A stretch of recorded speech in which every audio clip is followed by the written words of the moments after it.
Martis. Here. McKinney. Here. Morgan. Here. Price. Here. Snyder. Here. Long John. Here. Madam Chair, you do have a quorum. Thank you. Rep. Mueller makes a motion to excuse absent members. With that, absent members are excused. And Chair Anthony. Well, good afternoon, everyone. We'd like to call the Senate Committee on Appropriations to order. Mr. Clerk, will you please call the roll? Chair Anthony. Here. Senator McCann. Senator Cherry. Here. Senator Bear. Here. Senator Santana. Present. Senator Schenck. Here. Senator Irwin. Here. Senator Hertel. Here. Senator Kavanaugh. Present. Senator Kleinfeld. Here. Senator McMorrow. Senator Camilleri. Here. Senator Bumstead. Here. Senator Albert. Here. Senator DeMoose. Here. Senator Heisinger. Here. Senator Altman. And Senator Tice. Here. Madam Chair, you have 16 members present. You have a quorum. Thank you. I move to excuse absent members from today's meeting. I believe that's supported by Senator McCann. Without objection, absent members will be excused from today's meeting. We'd like to thank Chair Boland for hosting us today in the House Appropriations Committee room. I'm no stranger to this room, having served on the House Appropriations Committee. So it's an honor to be here, and I look forward to the presentation. Without further ado, we'd like to turn it back over to Chair Boland. Thank you, Chair Anthony, and welcome everybody. We are here today. Some of our members I know are traveling, so some may be by Zoom, so we will allow for questions from them. And with that, Director Flood will invite you up to open up with your presentation. We look forward to hearing the exec recommendation. Thank you so much. Good afternoon, Chair Boland, Chair Anthony, and members of the committee. Thank you for the opportunity to present Governor Whitmer's Fiscal Year 27 Executive Budget Recommendation. This is a budget that helps Michiganders save money, improves student literacy, protects access to healthcare, and sets Michigan up for long-term success. First, I want to take a moment to reflect on how far we've come. Thanks to the governor's leadership and the work of so many people in this room, Michigan is stronger today than it was 8 years ago, fiscally, economically, and competitively. That progress did not happen by accident. It came from steady leadership and bipartisan work that's focused on long-term sustainability. Education. The commitment to Michigan's kids has been just as deliberate. Free pre-K for every 4-year-old is now a reality with record enrollment. More than 51,000 children are currently enrolled in the Great Start Readiness Program, and more than 121,000 kids have accessed free pre-K in total.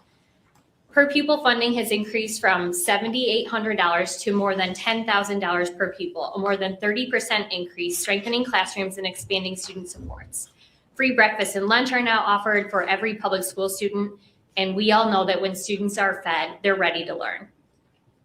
Michigan's economic strategy is focused on both entrepreneurship and good paying jobs, and that focus is paying off. In 2025, CNBC ranked Michigan as a top state for business, recognition that reflects improvements in our workforce infrastructure and overall competitiveness. Since 2021, state programs have supported more than 4,500 new small businesses, helping local entrepreneurs across our state turn ideas into reality. Investments in innovators and high growth sectors have helped spur $12.6 billion in new industry investment since 2019, advancing our leadership in advanced manufacturing, mobility, defense, and technology. This year also marks the first full year of long-term dedicated road funding, ensuring that every dollar paid at the pump goes directly to roads and bridges. Predictable funding means safer roads in every region of our state and more than 30,000 jobs supported every single year. We've taken concrete steps to ease financial pressure on households. The Working Families Tax Credit has quintupled, delivering one of the largest tax cuts for working families in state history. The combined federal and state relief averages $3,900 per family, and it helps more than 660,000 working households across our state. This is money that helps cover groceries, childcare, rent, and transportation. We cut taxes on tips and overtime so workers can keep more of their hard-earned dollars. And at the same time, we've expanded affordable housing. Since 2020, more than 80,000 affordable housing units have been built, supported by record investment in the Michigan Housing Community Development Fund. Housing stability is economic stability for families and for communities. Revenue sharing has increased by more than $300 million, a 31% increase since the governor took office. That funding helps communities support police and fire, maintain road and bridges, and provide essential services. Underlying all of this work is fiscal discipline. We've passed 7 bipartisan balanced budget, paid down $28 billion in debt by the time the governor leaves office, had our credit rating upgraded, and built up strong reserves. The progress we made gives us the footing to confront what's ahead, thoughtfully, strategically, and without losing sight of the people who depend on us to make thoughtful decisions. While we've made real progress across Michigan, this year we face a unique and challenging budget landscape. Rising costs, changes coming from Washington, D.C., and uncertainty are exerting pressure on resources and forcing difficult decisions. States across the nation are confronting similar pressures, and many are less prepared to respond effectively. Over the last year, we've seen sweeping changes out of Washington, D.C., pausing grants, enacting tariffs, shifting costs to states, targeting Medicaid, all of which create significant uncertainty for state budgets. Last July, Michigan faced a $1 billion cliff overnight caused by the passage of H.R. 1 and a looming road funding cliff. Early actions stabilized the budget last year, addressed immediate risks to Medicaid financing, and provided long-term funding for roads, but Michigan continues to face challenges that you'll see reflected in our budget today. Rising costs, Medicaid changes, and ongoing federal uncertainty continue to put pressure on the budget and strain our resources. Rising healthcare costs are something that everyone is feeling, families, small businesses, and it impacts the state budget as well. Congress allowed the Affordable Care Act subsidies to expire at the end of last year, increasing costs for many Americans. And as these subsidies go away, premiums rise, coverage becomes less affordable. But these changes don't just impact people who are shopping for healthcare coverage on the marketplace. When coverage becomes more expensive or people lose access to insurance, it impacts all of us, whether it's through higher premiums, increased out-of-pocket costs, employer expenses, uncompensated care, or state budget pressures. Medicaid is directly impacted by these rising costs as well. National Medicaid spending is projected to grow 8 to 9% annually despite declining enrollment. And in Michigan, enrollment is lower than during the pandemic, but our remaining population is older and sicker and more complex, requiring more intensive and expensive care. We cannot contain cost through efficiency alone. And later in our presentation, we'll discuss Michigan's proposals to address climbing costs in the budget for fiscal year 27. As healthcare costs are rising across the country, the federal government is passing the tab to states.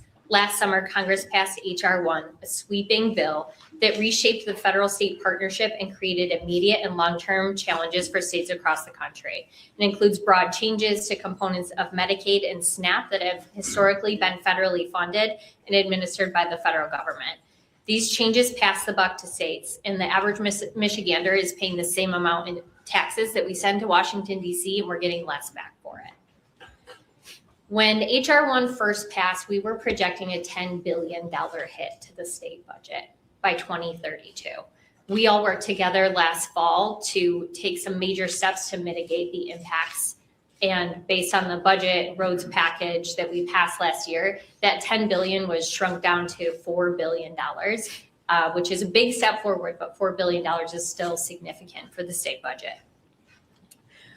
We also invested early to drive down Michigan's SNAP error rate. As we're watching other states roll out their budgets across the state, right now executives are proposing dollars to drill down on this effort to drive down our error rate. And so we're many months ahead. Michigan's made great progress on this over the past few years, coming from a 13% error rate down to 9%. And with the resources from last year's budget, the department continues to focus on driving that down.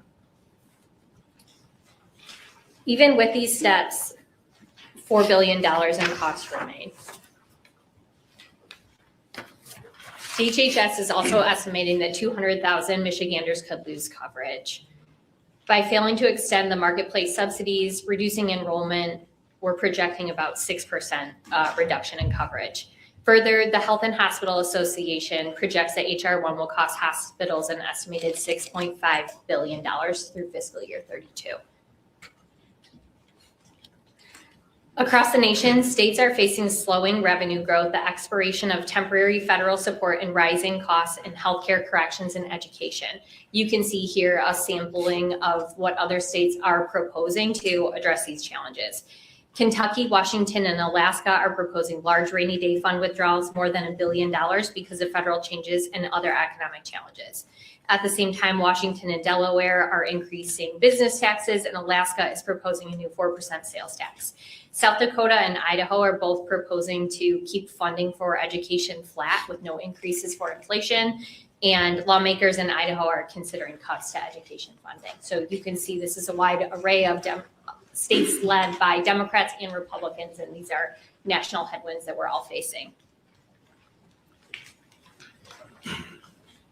So let's be clear about the challenge in front of us. Heading into fiscal year 27, we're managing a $1.8 billion gap. This is largely driven by declines in revenue, rising healthcare costs, the direct fiscal impacts of HR 1, persistent inflation across sectors, and this budget also includes a narrow set of must-do investments that will preserve access to healthcare, create jobs, and keep communities safe. Healthcare costs alone account for nearly $1 billion of the gap that we're talking about here. Federal changes are shifting additional costs to state, and inflation plays a role on the state budget as well. So we can't wish these pressures away. We have to solve them. And as families across Michigan are tightening their belts, the state is too. The budget recommendation we present today makes the most of every dollar we have. It does this through balance and discipline. As you can see here, we're proposing a responsible mix of new revenue, reductions in efficiencies, and drawing from reserves to deliver a budget for the next fiscal year that benefits all Michiganders. In short, we're confronting the numbers strategically and making deliberate choices to preserve what matters most. By focusing our resources thoughtfully, we can protect core services, strengthen infrastructure, and make targeted investments that help our communities thrive, even in the face of ongoing fiscal pressures. We've got to continue to deliver on what matters most to Michiganders, lowering costs and providing opportunities for savings, supporting education, protecting access to healthcare, and keeping communities safe. The budget must also double down on fiscal responsibility, maintaining the strategies that have put us in a strong position over the last 7 years. By focusing on these priorities, we can protect the essentials, create opportunity, and continue to deliver lasting results. And today, in his last official duty as Deputy Budget Director, it's fitting that Kyle's gonna help close out this portion of the presentation, and tomorrow he will fully be only the DTMB Director, but we're really lucky to have him here and for his service in the Budget Office over the last 3 years. Thanks, Scott. Thank you, Director Flood, chairs, and committee members. I know you guys see in the PowerPoint what slide we're on and how many we have to go through, so I will try and be as expedient as possible so we can have time for questions. This recommendation we're presenting today totals $88.1 billion. Of that total, only 16% comes from the general fund, meaning a vast majority of the state's budget comes from resources dedicated for specific purposes. 41% of our state budget comes from federal funds, and 25% makes up the school aid fund, and the remainder is restricted or private funds. As you look at the breakdown of the general fund, it's important to understand what this pie chart represents. In most years, the general fund is where flexibility exists. It's where new initiatives, strategic investments, or emerging needs are typically addressed. But today, more than 80% of the general fund dollars are already committed to core services that Michiganders rely on every day, including healthcare, services to protect vulnerable children and adults, education, and public safety. That means the portion of the budget that is truly discretionary is small. And when costs rise, particularly in Medicaid and human services, it puts immediate pressure on the same limited pool of general fund resources to support our broader priorities. This is why federal cost shifts and rising healthcare expenses have such a direct impact on the state budget. This next chart shows general fund spending over time. This year, the general fund is almost $500 million smaller than last year's enacted budget. And when adjusted for inflation, you can see that general fund spending has remained relatively flat, even as we've made significant investments in our priorities and managed major federal disruptions. This also reflects some of the structural adjustments we made last year in response to the federal changes and rising costs. This recommendation builds on 7 consecutive balanced bipartisan budgets. Our past financial discipline positions Michigan to weather current uncertainties while protecting key priorities. CREC recommended a withdrawal from the Budget Stabilization Fund to address temporary pressures. And this recommendation includes a $400 million withdrawal in fiscal year 27, which is less than the CREC calculated. Even with this withdrawal, sound fiscal management throughout the governor's term means our reserve balances have more than doubled. Strategic use of reserves allows the state to maintain critical services and investments, even without compromising, even in a challenging budget environment. This approach ensures we can stay focused on the priorities that matter most to Michiganders without compromising long-term fiscal stability. This budget stays focused on providing savings and lowering costs where families and small businesses feel them most. While we manage the state's balance sheet, Michigan families are managing their own finances. And they're still dealing with higher costs for housing, childcare, healthcare, and everyday essentials. The governor's recommendation is about using the tools we have to ease that pressure, put money back in people's pockets, and make sure Michigan remains affordable and competitive. This budget continues to lower the cost of education for Michigan families, from the first day of preschool through post-secondary education. Taken together, Michigan's education investments can save families more than $50,000 per child over the course of their education. Free, high-quality preschool for every 4-year-old represents up to $14,000 in savings before a child even enters kindergarten, while also ensuring they start school ready to learn. Free breakfast and lunch have lowered grocery bills by roughly $1,000 per child each year, while removing hunger as a barrier to learning. This budget codifies free school meals statewide, cementing them as a permanent part of Michigan's education foundation and providing families with certainty for years to come. And through tuition-free community college and expanded scholarship opportunities, students can receive up to $27,000 toward a certificate, associate's degree, or bachelor's degree. The budget also includes a new sales tax holiday to help families save on back-to-school essentials. Household budgets are stretched, and this provides direct, tangible relief when families need it most. This budget continues to lower costs and put money back in people's pockets of working families and seniors. The working family tax credit has quintupled, delivering one of the largest tax cuts for roughly excuse me. I hit the wrong button by accident, sorry. Cuts for roughly 665,000 households. On average, families are receiving $3,900 in combined state and federal support for childcare, groceries, transportation, and other essentials, helping strengthen financial stability in every county.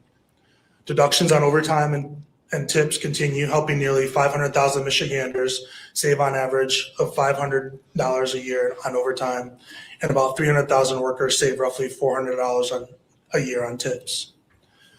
Expanded retirement tax credits remain in place, putting about $1,000 back in the pockets of nearly 500,000 seniors to help with housing, medication, and daily expenses.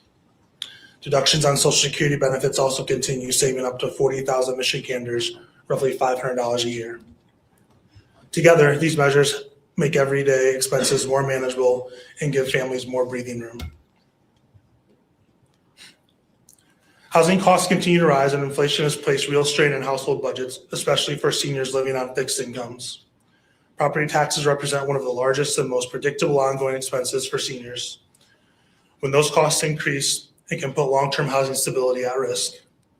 The fiscal year 27 budget proposal provides targeted property tax relief to more than 335,000 seniors, helping offset recent cost increases and easing that pressure.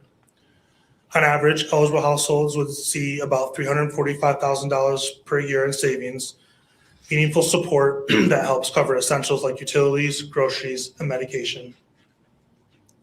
At its core, this proposal is about helping seniors remain in their homes, maintain independence, manage rising costs with greater certainty.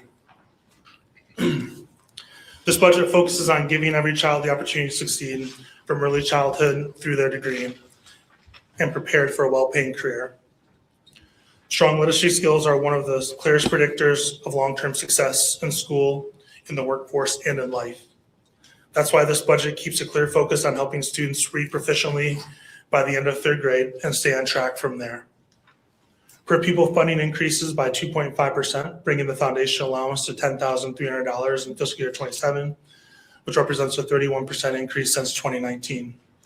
The proposal continues expanding Michigan's literacy coaching network, now supporting 420 coaches statewide, which is 327 more than when the governor took office.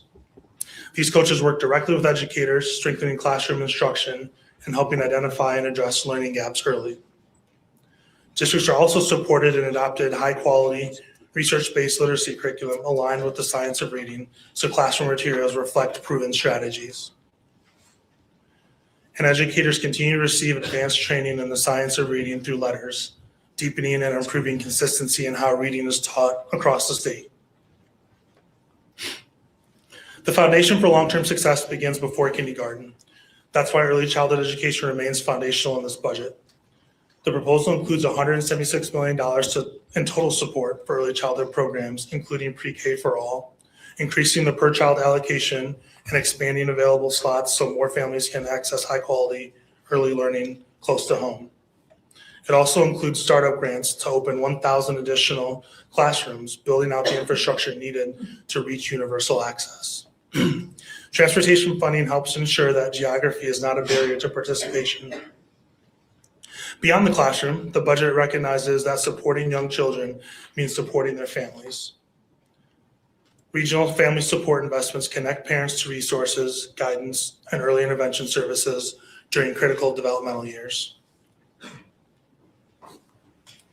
Over the past several years, Michigan has made significant progress in increasing resources for academically at-risk students. This budget builds on that momentum, further strengthening support for students facing economic disadvantage and other barriers to achievement. Since 2019, funding for at-risk students has grown substantially by around 65%, reflecting a sustained commitment. This budget recommendation continues the transition toward a more transparent, student-centered funding model.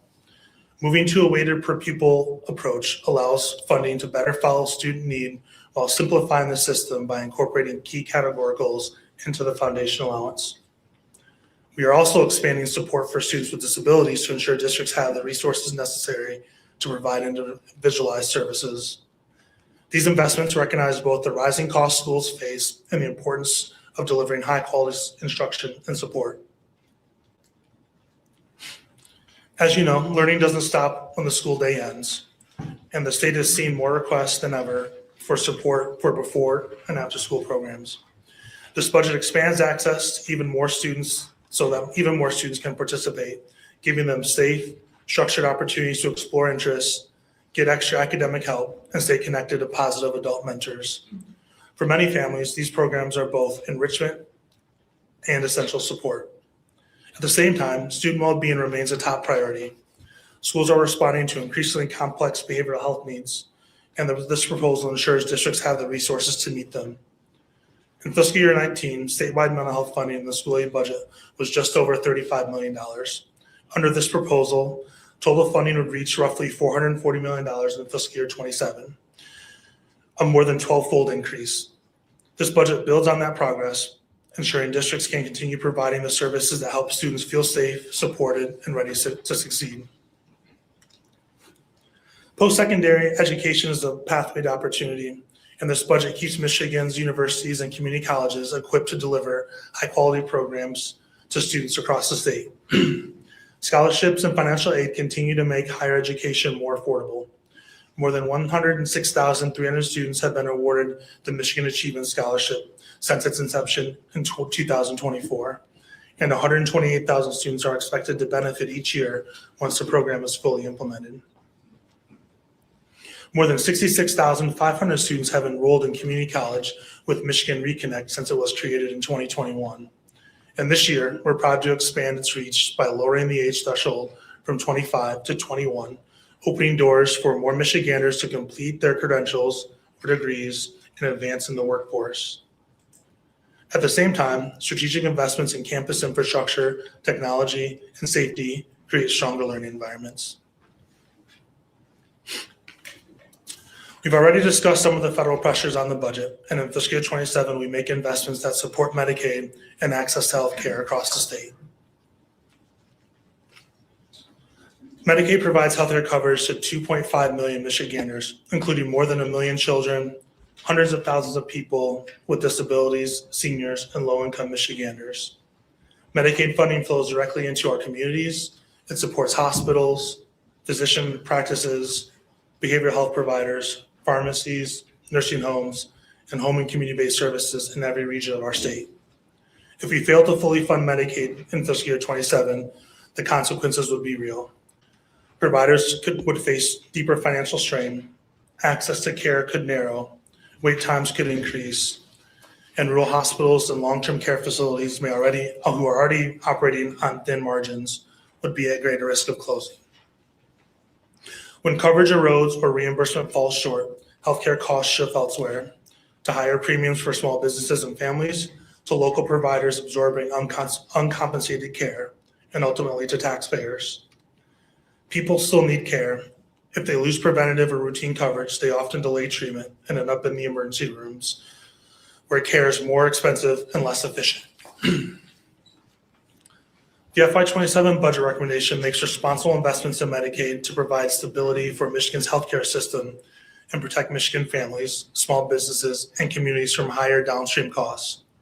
The strategic approach to sustaining healthcare combines new, dedicated revenue streams with targeted efficiency measures, ensuring we can manage costs and maintain coverage whenever we can.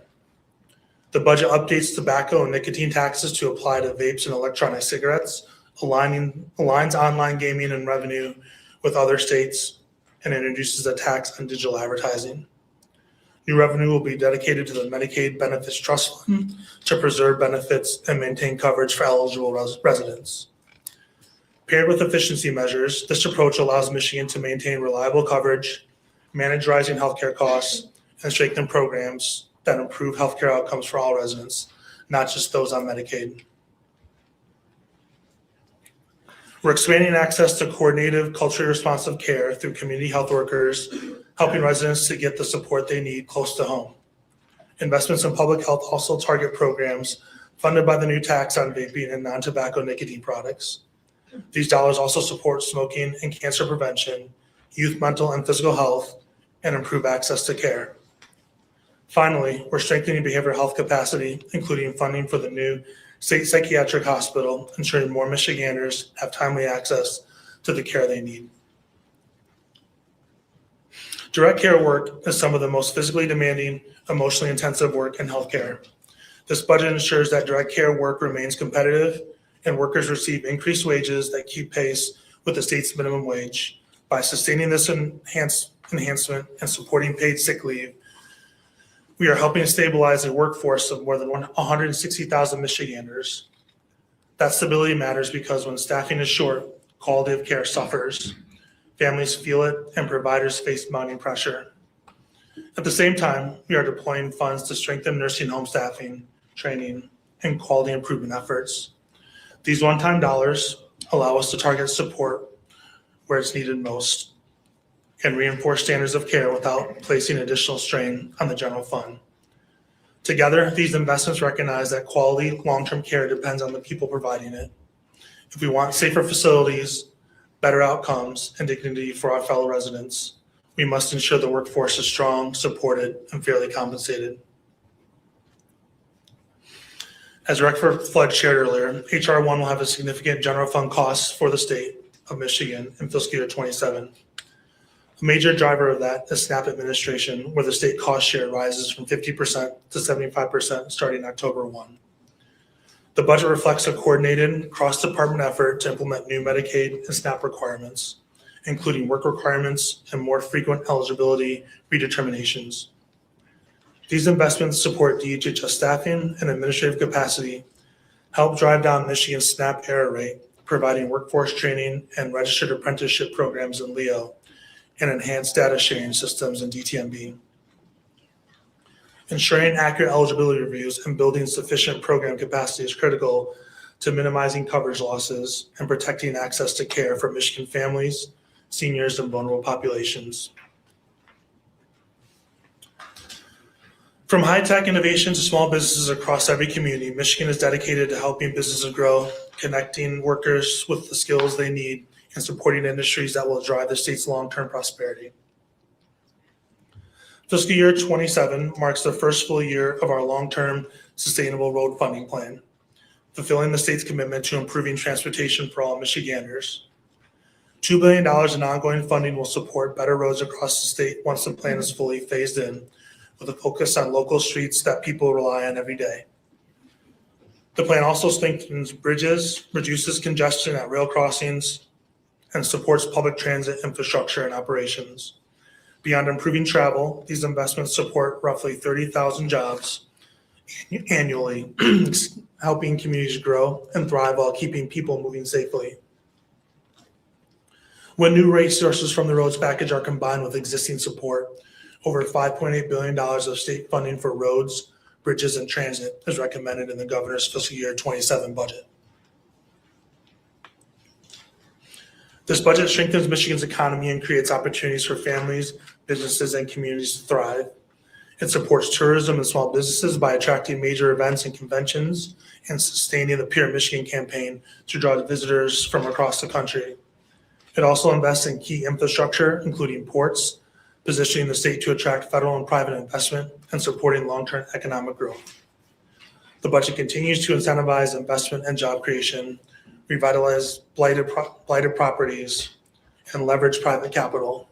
Since 2019, these efforts have supported more than 22,000 projected jobs and nearly $10 billion in private investment across Michigan communities. In FY27, we continue to establish Michigan as a national leader in advanced air mobility, bringing innovation, manufacturing, and jobs to the state. The budget invests in aviation, innovation, and drone initiatives in the Office of Future Mobility and Defense and Aerospace Innovation, helping the state continue to cement its leadership in high-tech industries. Maritime manufacturing and defense industries continue to receive targeted support, strengthening jobs and economic opportunity. Michigan competes every day for major projects and job creation opportunities, and increasingly, companies are looking for sites that are ready to go.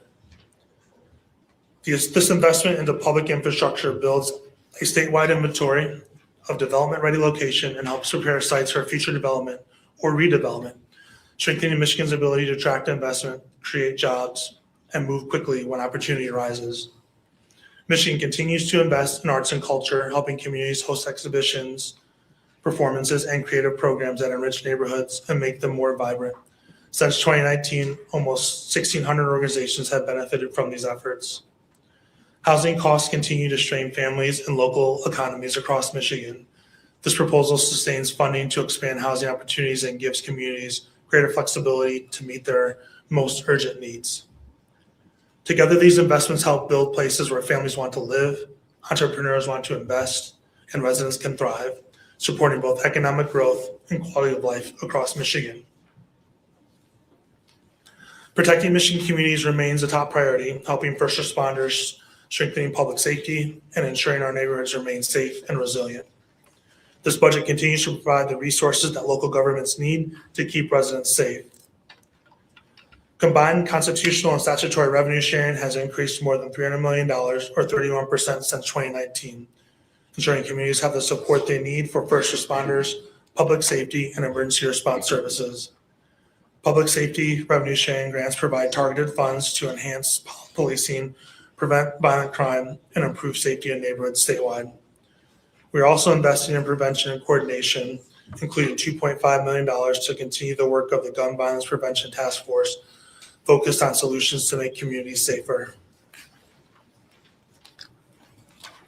Strong, connected emergency response is critical to keeping communities safe, and we continue to support the systems and partners that make that possible.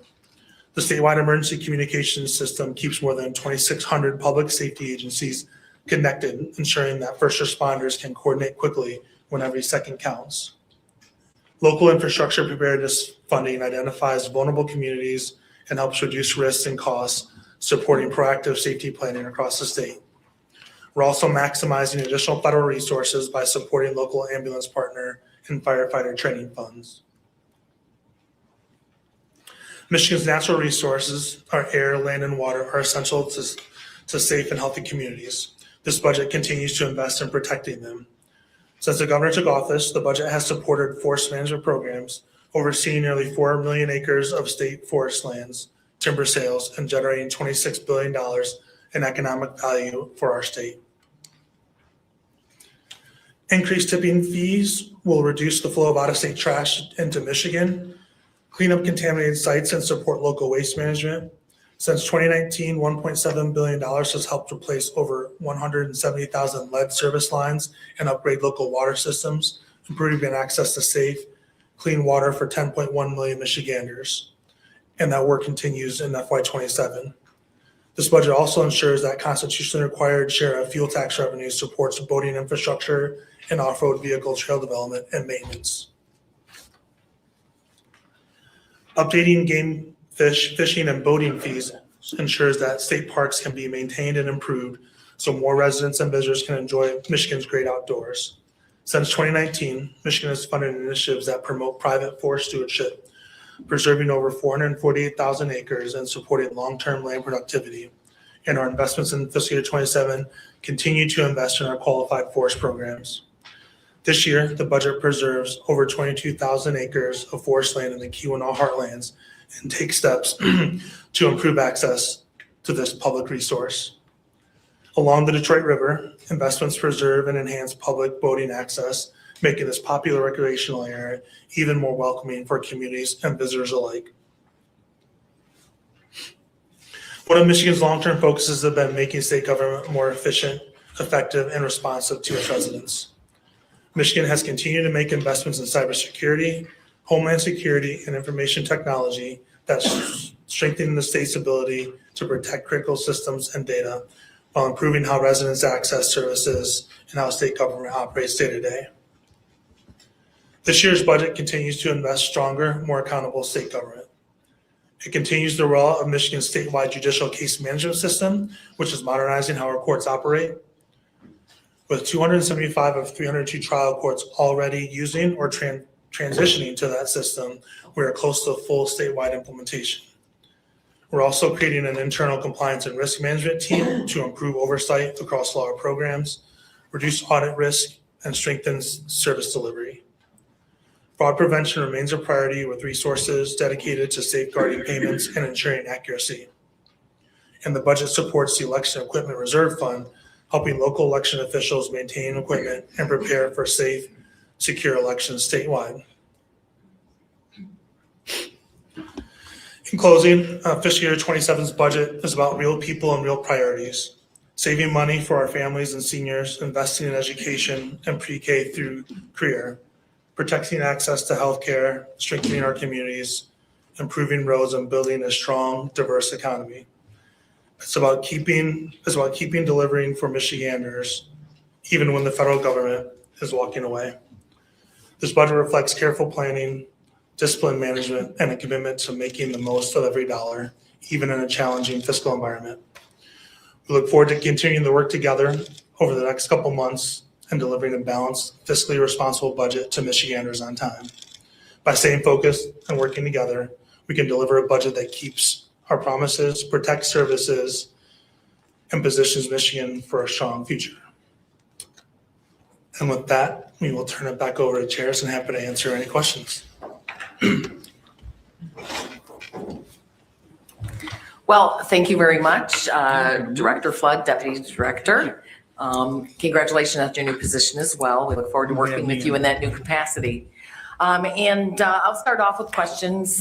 Chair Anthony and I will kind of rotate between the Senate and the House, and we'll try to do the best to get through everybody's questions. But I am most interested in fully supportive of greater efficiencies and saving money. We know, yes, there are a lot of demands on the general fund budget, and there are a lot of demands on working families in their pocketbooks. So can you please summarize how we're getting to the efficiencies if they are being pulled from other appropriated line items, reserve funds, and or some of the new revenue increases? Sure. when we talk about Medicaid, costs are increasing, like the private sector for the state budget as well. And so, like we talked about, we're presenting revenue to make sure that we can continue to provide healthcare to the 2.5 million Michiganders who rely on it. And at the same time, we have to take a look at efficiencies and see what we can do to bend the cost curve. Other states are cutting rates across the board. That's not what we're doing here, but we're saying, let's pull together stakeholders and come together to identify 150 million in efficiencies so that we have sustainable Medicaid funding going forward. In addition, there's some other efficiencies throughout the budget. A couple that I can mention, we're recommending consolidating a few of the state police forensic labs. No layoffs of any workers, but moving workers into newer facilities and savings there. We have efforts on rural development in 2 different departments, both MDARD and LEO. And so in this budget, we're consolidating the Rural Development Fund and Board, which has been at MDARD, over to LEO, and combining that with the Office of Rural Prosperity, which will also be common sense for the stakeholders who are focused on rural development to have a one-stop shop. Thank you, Chair Anthony. Thank you. Thank you for the presentation. Admittedly, it was hard to even listen to the latter part of the presentation because I was so focused on the beginning, in which Director Flood, you talked about the impact that the Trump administration and Congress and their actions and how that has impacted our state's balance sheet. HR 1, the big beautiful bill as it's sometimes called, you focused on the fact that it has impacted Michiganders' health care, which I think is how we're trying to solve some of those pieces with the revenue and efficiencies. But I take a broader view of this. I think about the impacts of tariff policies and how that has impacted our auto industry as well as family farmers. I think about our manufacturing industry. I think about the job losses, the impact of the big 3. And even this week, the notion that we would not open the Gordie Howe Bridge and what that would mean for our state's economy. And, you know, we can talk about efficiencies. We can talk about tightening our belts and increasing revenue, but we also need to pause to think about the fact that there were decisions made at the federal level. And when I look at who is holding the bag, it is people, Michigan's families, and where my question is going to land is it's also impacting local governments. Now, I know in the presentation we talked about revenue sharing being flat, but can you talk about some of the other ways that will try to help local government survive this? Many of us came from local government, and we know that some of the essential services that Michigan's families rely on come from local government. And we have, you know, just disinvested year after year after year. And now we're seeing kind of the chickens coming home to roost. And so I think before we start talking about any investments anywhere, level setting the conversation around the fact, I think, Kyle, you mentioned that at the end, it was hard to hear, but I think you said the federal government has basically walked away from Michiganders. And I don't think that any conversations, any budget negotiations can begin until we have that recognition that this was by design, that states across the country are cutting billions and billions of dollars from essential services because of those decisions.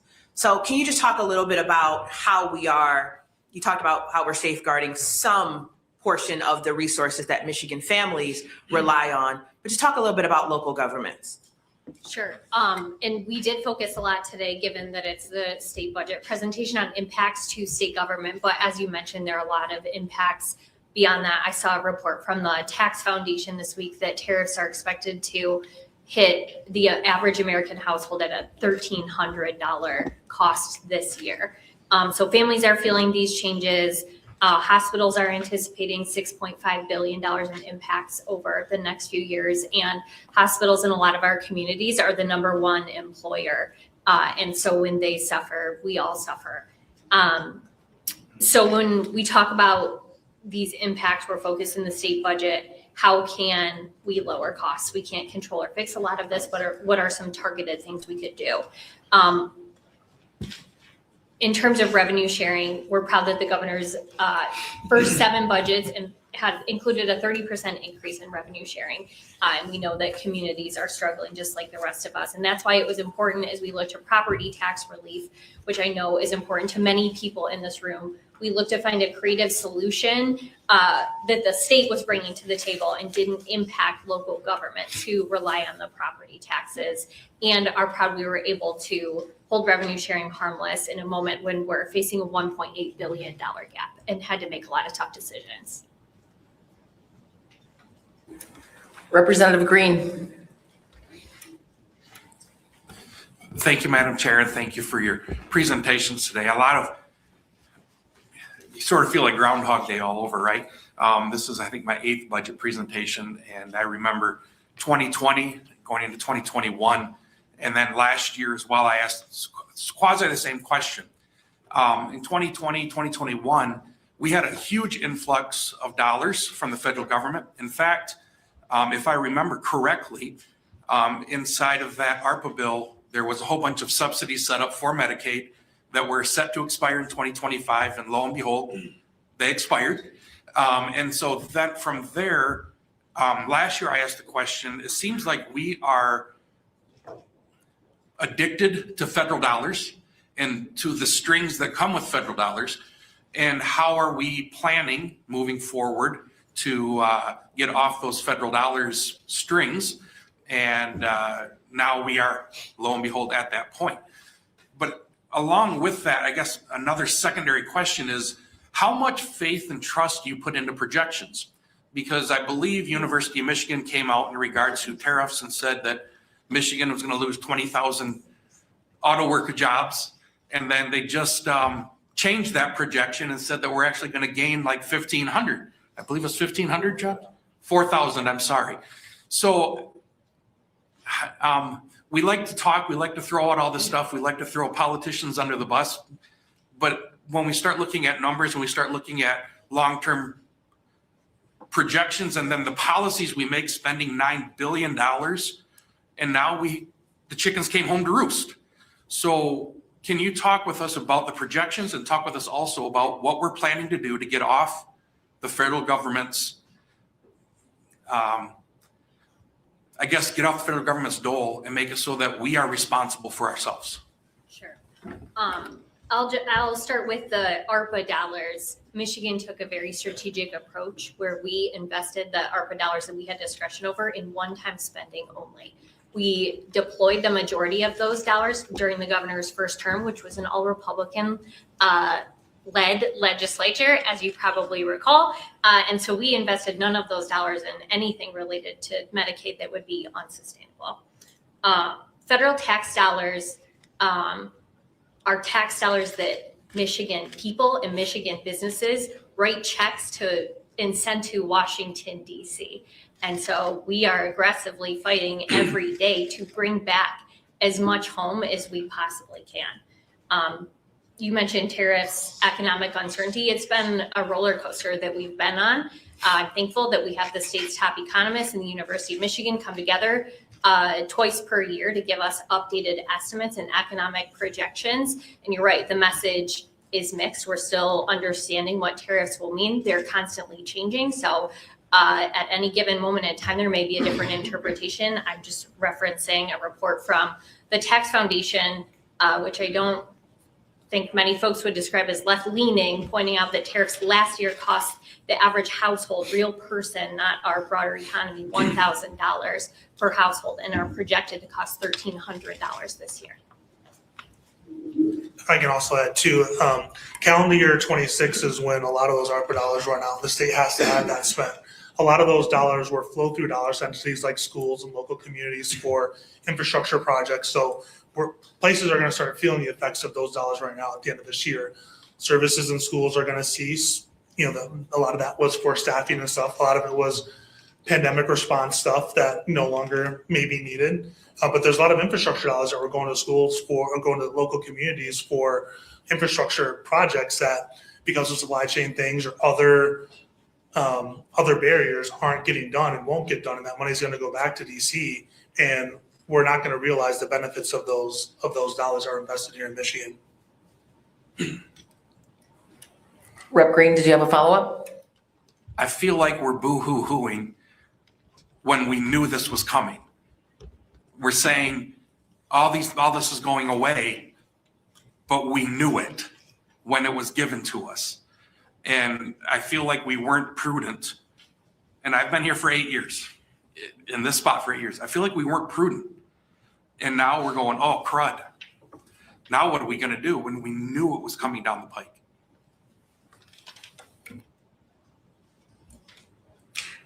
Senator McCann. Thank you, Madam Chair. I think these maybe tie together, which is that, administrations, to the last question, administrations change and new policy comes from new administrations. In this case, the national situation where, it's quite wrong-headed to take healthcare away from people when, especially in Michigan, we've worked very hard to expand healthcare. We accepted the federal Medicaid expansion in 2013, but now we see with the HR 1, the reduction of Medicaid coverage across Michigan and the impacts and the costs that we're going to see from that. And we know that kicking people off of Medicaid is going to increase everyone's healthcare costs, whether they're served by Medicaid or not. So I just want to zero in on your slide on HR 1 implementation.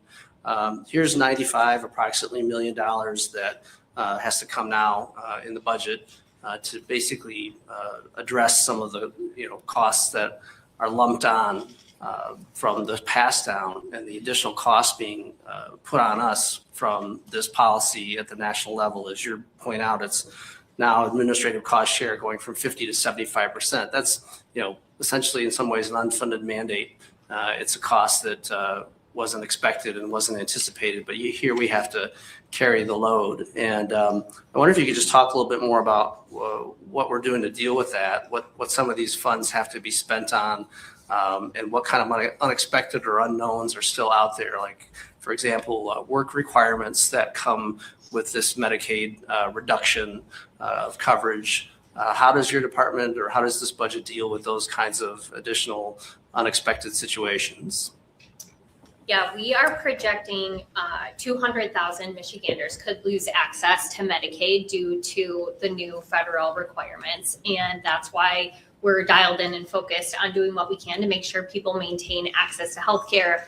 We've got some work groups pulled together across state government, DHHS, the budget office, DTMB, looking at what technology exists to better share information between departments, as well as LEO and from a workforce development angle. So we're taking a comprehensive approach to make sure we do everything we can to support people and maintain access to healthcare coverage. We know that the 1 million children who are on Medicaid are not subject to work requirements. People with disabilities should be exempted, but these savings that the federal government points to come from people losing access to healthcare. And so we're making these investments to make sure that we can help people keep that coverage. The timing is difficult. We're here presenting the budget today based on statutory deadlines. We're not expecting to get federal guidance on work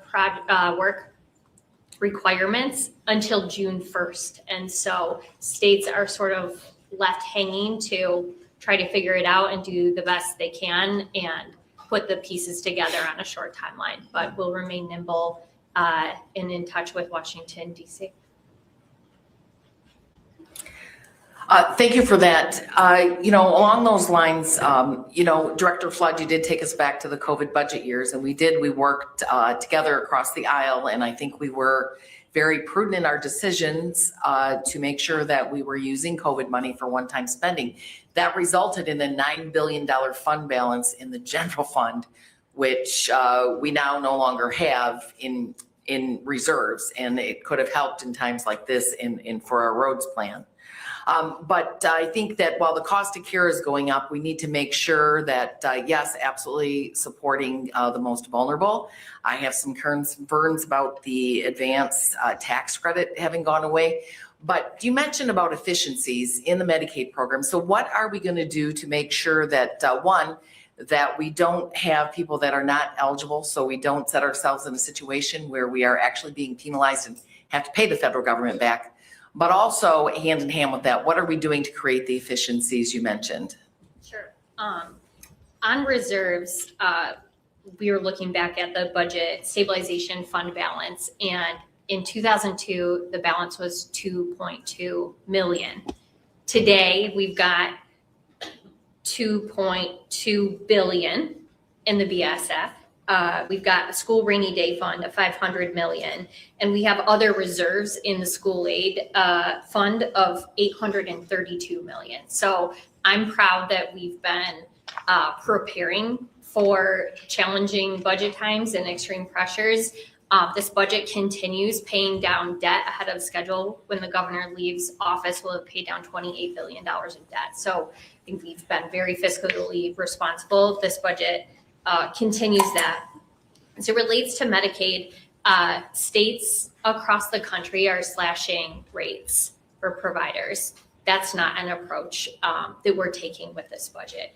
We know that Michigan's Medicaid program is one of the most cost-effective and efficient in the country. And so we need to be really thoughtful about bringing stakeholders together to identify opportunities to bend the cost curve while we make sure people maintain access to care. And on compliance and eligibility, that's something that we do take and have taken very seriously. DHHS undertakes a lot of efforts, partners with the federal government to make sure that we're providing services only to those who are eligible. Thank you. Along that lines, I'm just going to continue on that. I see there is an increase of approximately 1,000 employees. And we know that we looked at the current year budget and looking at that. And so what is the influx of those increased positions? Purpose? About 90% of those are in the Department of Health and Human Services, so split between two places. One, we're opening, speaking of American Rescue Plan dollars, we will be opening our brand new world-class state psychiatric hospital later this year. That requires resources and FTEs to make sure that we're meeting the needs of our residents. I know we hear almost every day about the need for more psychiatric beds, and that hospital is going to open this year. We're really proud of that work. Additionally, the FTEs are dedicated to implementing Medicaid work requirements. So workers on the front lines helping people with applications and ensuring accuracy in those applications, which also helps to address the SNAP error rate. And then we also have additional resources for the department on compliance as well. Thank you. Director Flood, you may want to put together like a 1 or 2 pager to explain how we used one-time federal COVID dollars for one-time needs, just to reflect members, just to, level set the understanding for members on the Appropriations Committee, just so that we don't continue to uplift a talking point that we blew $9 billion on waste, or that these were misappropriated funds for ongoing needs. So if your office could maybe just work on something just to level set that understanding. Senator Kleinfeld. Thank you, Chair. First of all, I just want to set the record straight on something. Michigan's been a donor state. So my family's from Montana, and when I go out to visit, they laugh and they joke with me and they say, "Thank you, Michigan." Because they're not a donor state. They're receiving the funds that we send to the federal government. So I don't know about anybody else here, but to me, our job is to fight to get every single dime back from the federal government that they have taken from our residents. So I apologize, but I wanted to set the record straight on that. Also, the new revenue, every single one of those things listed, we tried at some point to attach during the road package discussion, and they went nowhere. So I don't have a lot of optimism on where they're going to go. So I am looking forward to your plan B on that $700+ million, because I don't know exactly how we're going to deal with that. But my question is with regard to the 10% tax cut on the properties for the seniors. 2 things. The first is seniors aren't downsizing because of the pop-up, which means families that are growing can't upsize because of the pop-up, and new folks can't get into starter homes because of the pop-up. And that seems to be the number one issue with regard to property taxes. And rather than tackling that, we're doing just the straight 10% for seniors, whether they're downsizing, upsizing, or staying where they are. But could you explain how you're making whole local units of government and the schools and the counties on that? Could you explain the mechanism for that? Thank you. Thank you, Chair. On the revenue options, the ones that are presented today have direct connection to public health. And so we think that that makes sense when we're talking about sustainable funding for Medicaid. And as you mentioned, they were discussed during the road funding debate. So I think there's some bipartisan support for a lot of those options. And the good news is today is day one. Here's our proposal, and the legislature will have an opportunity to put forward your own plan. We look forward to working with you and seeing what that looks like. The property tax proposal that we included, I know rising property taxes are a concern for families across the state, especially young families. Addressing the cap when a property transfers hands impacts local governments and schools. In our budget, we wanted to ensure to hold locals harmless. And so what we proposed is an income tax deduction for seniors based on what they pay in property taxes.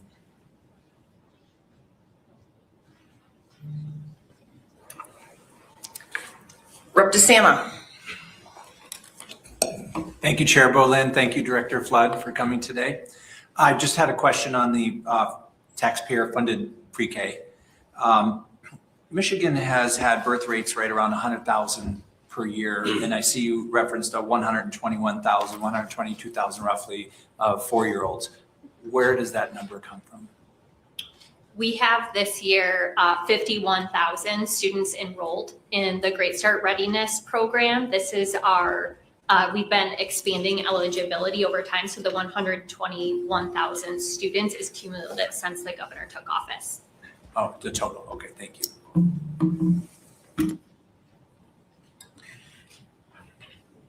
Senator Irwin. Thank you, Madam Chair. Thank you for the presentation. One of the challenges that our residents face here in the state of Michigan is how they can age in place. We know that there are a lot of people in our state who want to stay in their homes as they age. We know that they'll be happier. We know that they'll be healthier. And maybe here in the Appropriations Committee, it's important to mention that we also know that it will cost the state of Michigan less if they're allowed to age in place. But unfortunately, we've set up a system in our state such that the people who provide home-based care are provided such a pitifully low wage, such an embarrassingly low wage, that there are residents all over our state and every one of our districts who are eligible for home-based services, but who can't get access to those home-based services because there are just not simply people who are willing to do that difficult, intimate, emotional work for our seniors to keep them safe for a wage that is less than they can earn in any other entry-level job. So I see that within your recommendation here, there is some attention to that important need. And I want to invite you and ask you to talk a little bit about how this budget recommendation will attend to the people who depend on this service and the people who provide this critical service. Thank you.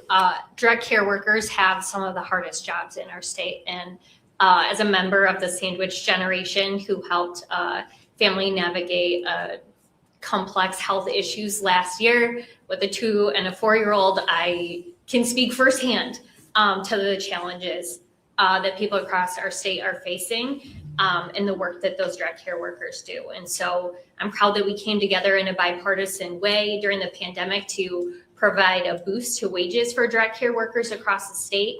We've continued to fund that to make sure that they're making more than minimum wage. They deserve much more than that.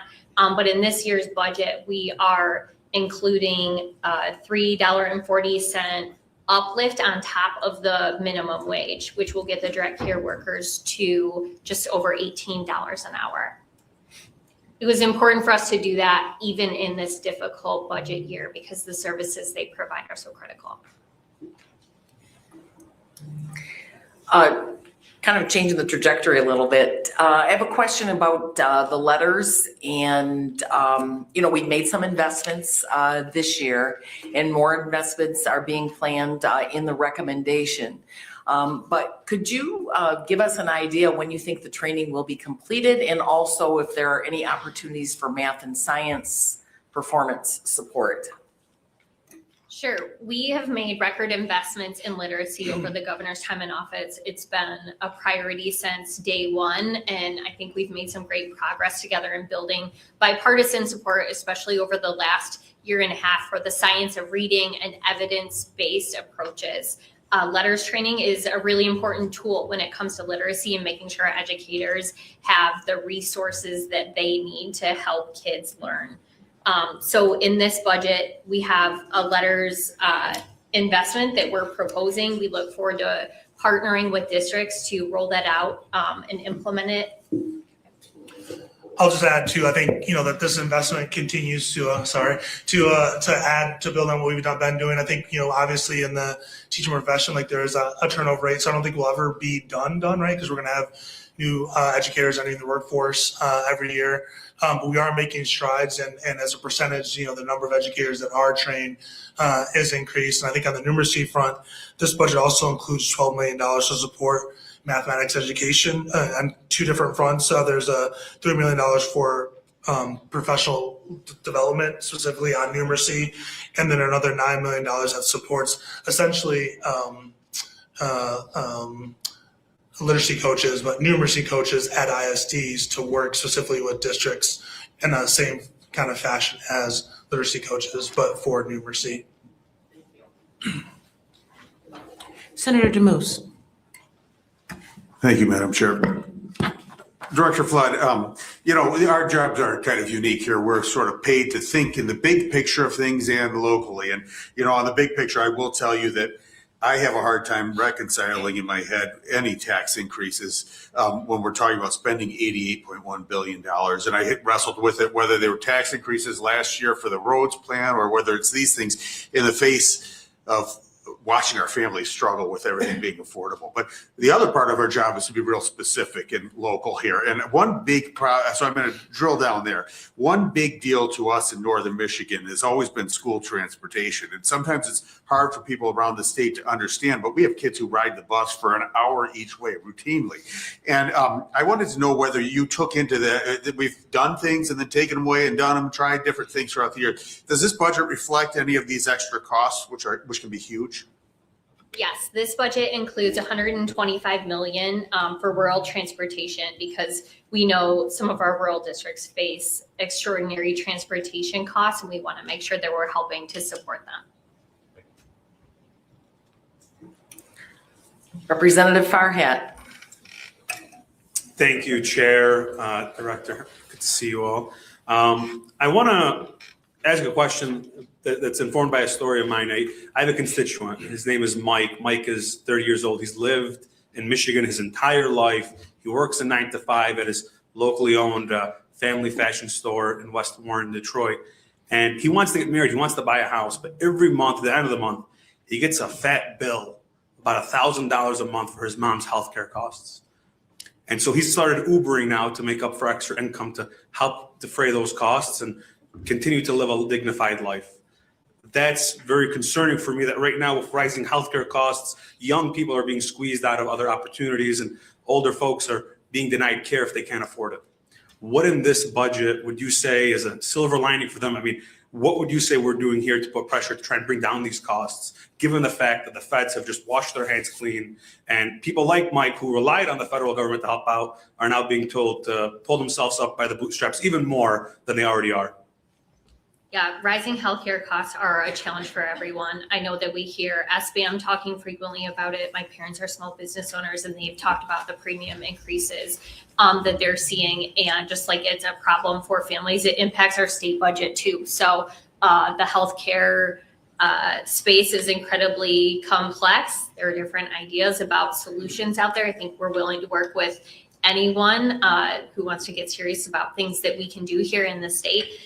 One thing that is included in this budget is ensuring that we continue to draw down our federal Medicaid dollars that were put at risk last July. When reconciliation passed, we were in a position where overnight the administration in DC could have pulled the rug out from underneath us and we would have lost $3 billion in Medicaid, which is unfathomable and would have impacted every family, neighborhood, community across our state. And so included in this budget is the fix that we all worked together on last year. I'm really proud of that bipartisan work. Representative Van Workum sponsored the bill and we're appreciative of that. So we've taken some steps here and continuing to make sure that our Medicaid program is sustainable is going to be really important in terms of what the state can do.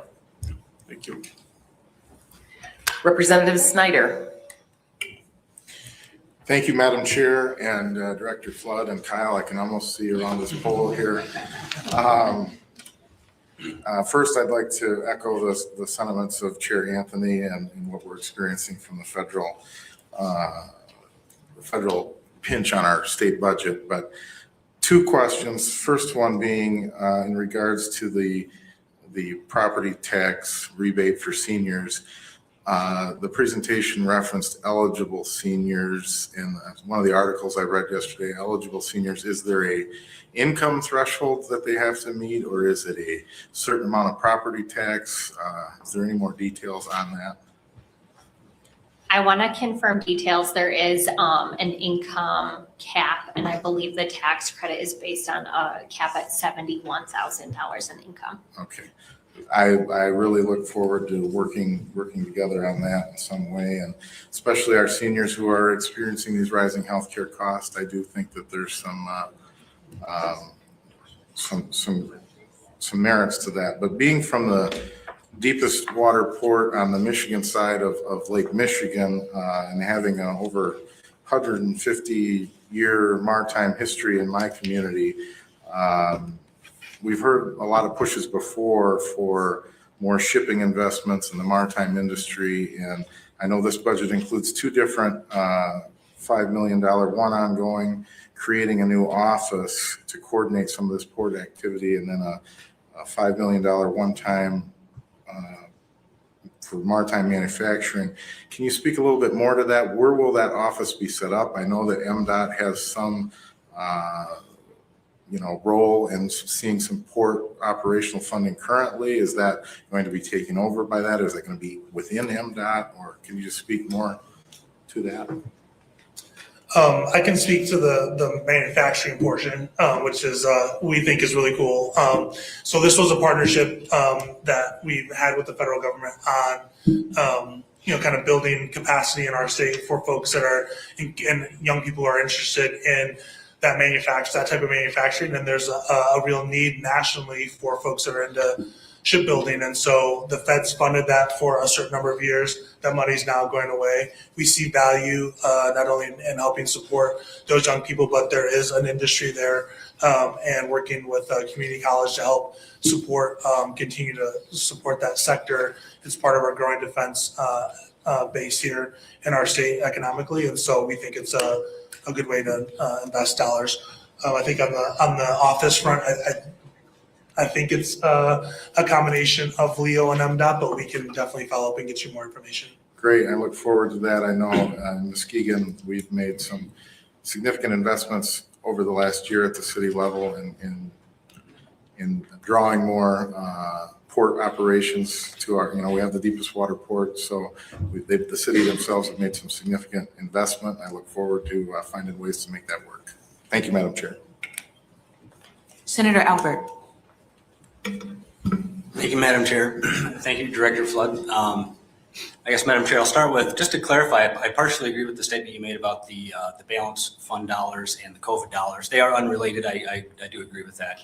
I think the point people are trying to make is that 3 years ago, we had a balanced surplus of funds between school aid fund and general fund of about $9.2 billion.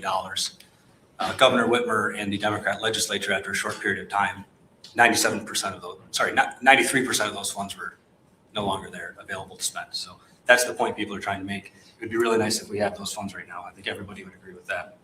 The $28 billion, the claim for the debt pay down, If you could provide those numbers to the clerk's office so we could have those publicly available. I've never been able to recreate the numbers that have been done in the past. I can't tell if they're fictitious, exaggerated, or if I'm missing something. So if we could just get to the truth, I'd appreciate it. But for my question, I'd like to kind of piggyback on what Rep. Farhat said. The exec rec lists $579.3 million in the insurance provider assessment. Does this number include a higher tax rate? And how much of these costs will be borne by small businesses through their commercial insurance plans? The IPA numbers reflected in the budget reflect the legislation that was passed last year. Happy to follow up offline with additional information. I'm sorry, that legislation permitted the tax rate to go up. So I'm asking what number you guys used to build that number? Did it go up? And then also how much of that's going to be passed on to the commercial insurance plans that small businesses have to pay? HR 1 changed what tools we had available for Medicaid financing. We worked together with Republicans and Democrats in the legislature to make sure we could continue to draw down all of the federal funds for Medicaid. It's a bill that had broad bipartisan support. This budget reflects it, and I'm happy to follow up with you on additional information about what that looks like. On the debt pay down, I've seen the spreadsheets. I'm happy to provide them to you. And then on the one-time ARPA dollars, I did just want to flag there's a deadline for them to be spent. I think Kyle mentioned that December 31st of this year. So it was important that we deployed those dollars out into our communities, put them to work, got shovels in the ground, people working in jobs while we had the window to do that. Representative Morgan? Thank you, Madam Chair. Director, thank you so much for this presentation. I'm very happy to see the long-term roads and transit package funding included in this budget. And really want to note that that's the one area of this budget that is looking pretty strong in the face of a lot of other uncertainties. And that's the area that we all came together to work on in a bipartisan way to solve the problem rather than just continue to look at it. Looking at that new funding, I also want to note that it certainly could be included in your cost savings section, because as we all know, Michiganders are going to save money through the increased options to get to where they need to go through transit, and they're going to save money in their pocketbook with reduced costs from driving on our roads as we start to repair those roads over time, particularly our local neighborhood roads. But my question is if you could share with us a little bit more about how those dollars are going to be impacting our communities, particularly around that transit piece, around what total amounts are we looking at for public transportation investments through that? Thank you. Thank you for highlighting that. We've talked a lot about the challenges facing our state, and last summer, after we were facing an immediate overnight $1 billion hole in our budget, we're facing a road funding cliff, bipartisan legislature divided legislature for the first time in many years. We had a lot working against us. It was some really hard work, but I'm really proud of the end product that came together, where we passed a bipartisan long-term road funding plan. We secured our Medicaid financing, and we passed a balanced budget that makes a difference in real people's lives. So we should all be proud of that work that we did together not too long ago. I know this year will be challenging, but I know that we have the ability to tackle it together. The road package supports 30,000 jobs across our state, and so it's an economic driver as well. And in terms of transit, in total, there's just over $1 billion in this budget. That's a combination of state, federal, local, and private funding. The new funding for transit reflected in this budget because of the package is $130 million, and it includes a 40% increase for LBOs over last year. Senator Shink? Thank you, Madam Chair. I want to make one comment for my colleagues who are complaining about the COVID funds not being there. If we hadn't spent them, I believe that most of them would have been clawed back by now anyway. So it was the prudent thing to do. I want to focus for a second on an affordable education. I'm one of the many, many Michigan kids who would have never have been able to attain the educational goals that I had for myself without scholarship. And I think one of the amazing strengths that Michigan has is that we do support young people and now somewhat older people who wish to attain a college education. And in your slide, it says that it saves $50,000 per child over the course of their education, the course that Michigan is taking with this budget. And that's really amazing. That's real savings for Michigan's families. And then also the Reconnect at 21, that gives a second chance for people to make a job switch or to go back to college. And, you know, without the support that I got back in the 80s, I probably wouldn't be here. And I believe that whether they're willing to say it or not, that probably applies to many of my colleagues as well. I wonder if you could talk a little bit about how many people are taking advantage of those programs and what it means for families in Michigan today. Yes, I will work on pulling what numbers we have here. Scholarships and support for people obtaining a post-secondary credential is something that we built incrementally over the last 7 years. Is in the governor's first term under Republican leadership in the legislature that we established the Reconnect program. At the same time, we established the Michigan Achievement Scholarship, so expanding to 4-year. We know that investing in those scholarships doesn't just save money for families, but it can change the lifelong trajectory of income and opportunity for the person who obtains the degree, their families, and future generations. So it has an enormous multiplier. And if we don't have numbers at our fingertips, we can follow up with you. Here's Reconnect. More than 66,000 students have enrolled in community college with Michigan Reconnect, and 100,000 plus students have been awarded the Achievement Scholarship. Yeah, that's right. It says 2024. Yeah. Thank you. And this will be our last question, Representative Kelly. Thank you, Madam Chair. Thank you both for your presentation. We've talked, I've thought about, over my career here, about parity for students. We talked about the bipartisan work that we've done across the board on a lot of different things. We restored parity back in this current budget. Educators, schools want stable, predictable funding. We hear this all the time. So again, you're back to this obsession with reducing cyber schools as well as non-public support. Who does this help? The budget that we're presenting today reflects the cost of educating a child. And we know that brick and mortar buildings have higher costs than cyber schools. And that's what we're proposing today. But parity isn't about costs. It's about access. And it's about students. Where a student chooses to go that's best for he or her. That's what we should be about. Not about where they choose, or the ones that they go that are non-union supported. That's basically what this comes down to. If a student is non-union supported, you don't care. True or false? False. How's it? So back that up. Back up your statement with a truism about parity. We've made record investment in our kids working together. Every education budget that the governor has signed has been bipartisan. We've increased the per pupil allowance for traditional public schools, charter For union schools. supported children. We've increased funding for all children in our state. We're really No, proud of the work. We that did we've in done. this budget, but now you're going back to this well again, this dry well, and want to ding people's choices once again. There are non-union public charter schools, right?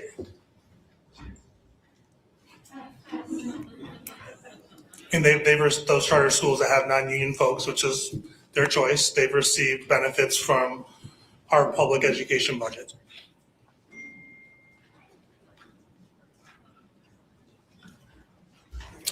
All right, I want to thank everybody for being here, your attention, all the committee members. I know there are many more questions, but we will have weeks of subcommittee and the Appropriations Committee will be meeting.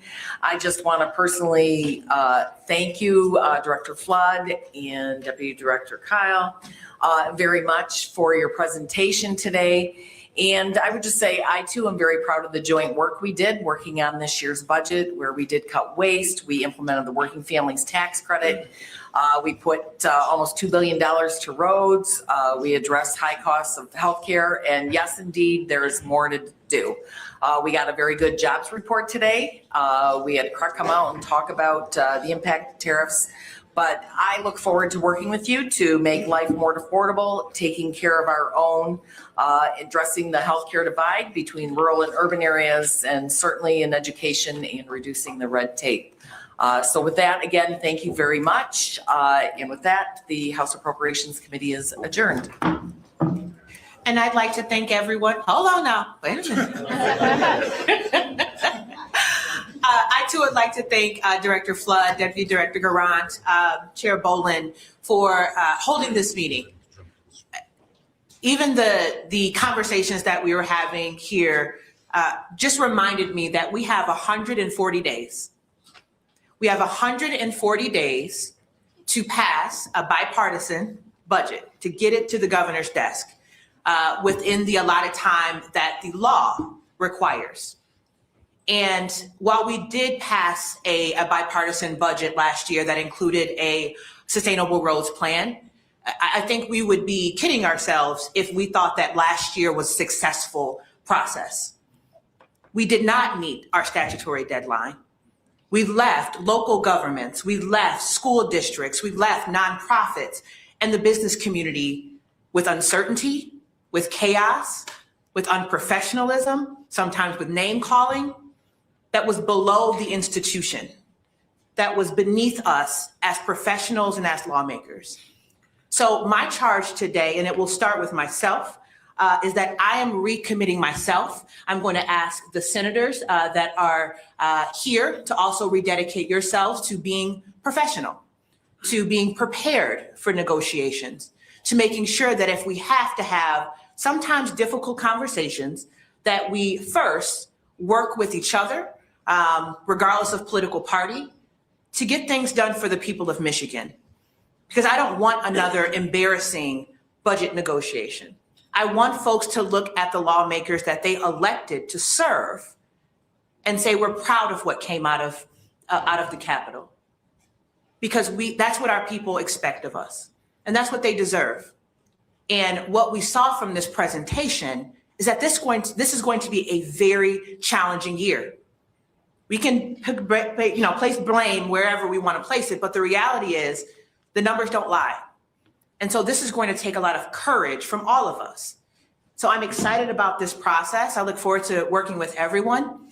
And with that, Senator McCann moves and Senator Bumstead supports that we adjourn the Senate Committee on Appropriations. Without objection, the committee stands adjourned.